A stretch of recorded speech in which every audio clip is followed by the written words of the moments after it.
You can call me Mystic Mike because I predict these things. So hear me out on this.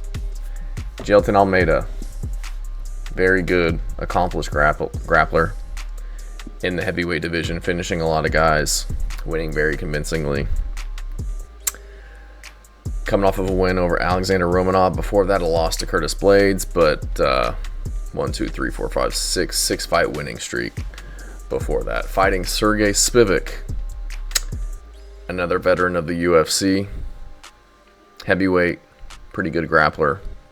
Got a lot of good wins, only losing to really top tier competition. If you look at his record, Cyril Gahn, Tom Aspinall, Marcin Tybura. I mean, it's the heavyweight division, so he's top 15 material.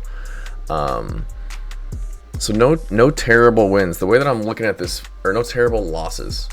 The way that I'm looking at this fight is Jailton Almeida. He's beating guys that either have no grappling or are just very low level grapplers with no striking.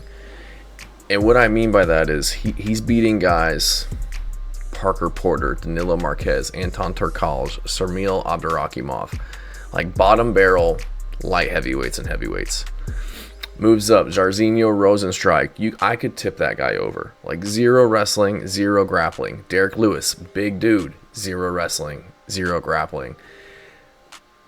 The first second that he faces somebody in the UFC division who's got decent hands, who's athletic, and who's got decent wrestling in Curtis Blades, he gets fraud checked.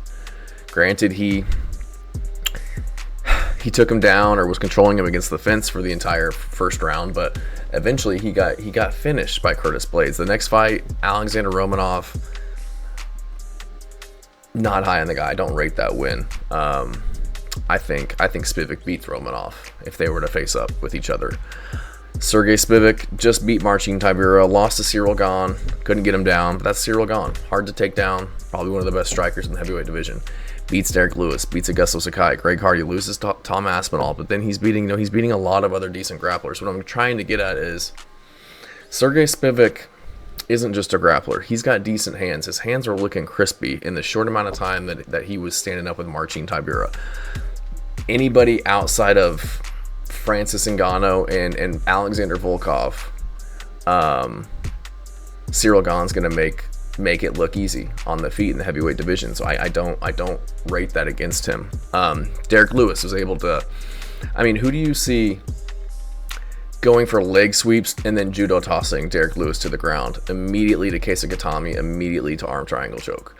Like this is the grappling ability that Spivac has, and it may not be the same level as Jailton Almeida, but I think it's good enough to defend the only weapon that Jailton Almeida has long enough to be able to take over or outlast him and win the fight.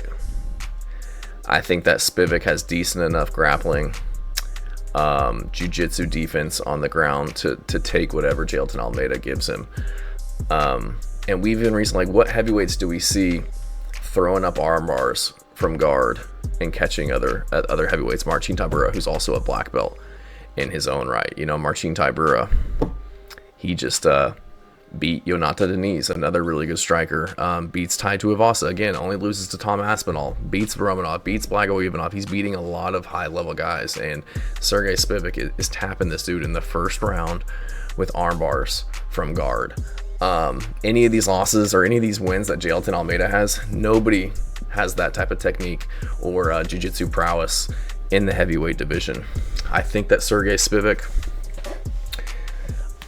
he's the polar bear. I think he's tough. I think he's tough as nails. I think that he's not going to wilt to the pressure that Jailton Almeida brings. I think he's going to be able to give him enough fits in the grappling department and defending takedowns to tire Jailton Almeida out. I feel like Jailton Almeida, he's a one-trick pony, and the heavyweight division is so shallow with talent that he's able to expose it. That's why we see so many people moving up from 205 up to heavyweight and seeing such great success. Kennedy Nzechukwu, Ryan Span's moving up. We have a lot of people that are seeing, okay, there's a huge skill gap in the heavyweight division, and he's exposing that right now because it's usually just a lot of fat, unathletic guys in the heavyweight division that can't grapple. Sorry. You know, if there's a 6'4" athlete who's 250 pounds, he's probably in the NFL making millions of dollars, not fighting in a cage. So there's very slim pickings in that division. And Jailton Almeida is getting very favorable matchups in the UFC and able to expose just the lack of, like, some of these guys can't even get off the ground, you know, let alone a technical stand-up to get up from a guy who's trying to catch you in submissions. So,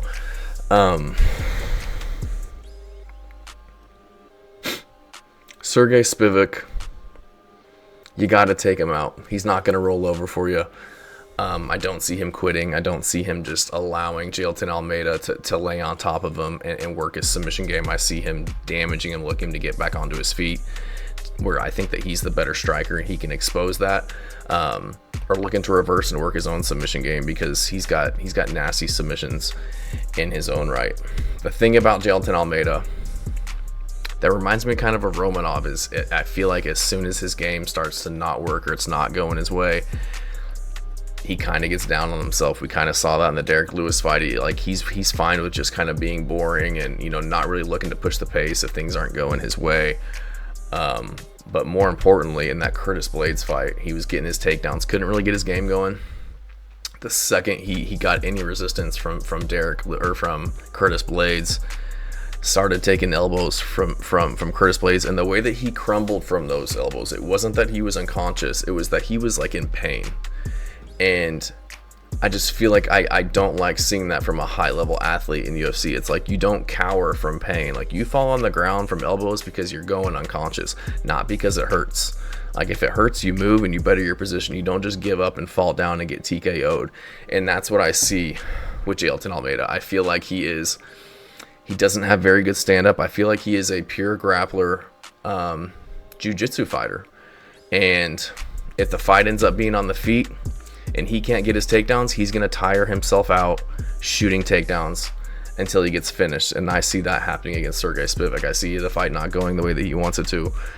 He's going to start not to be able to work his game, get his takedowns. And I see Serghei Spivac with the dog in him, starting to land strikes, maybe catch him. But I see him winning the fight. I see him outlasting Jailton Almeida, and kind of exposing him for being a one-trick pony. And I just don't see him. I see him. There's some of these fighters in the UFC where some of them are fighters. Some of them are just athletes.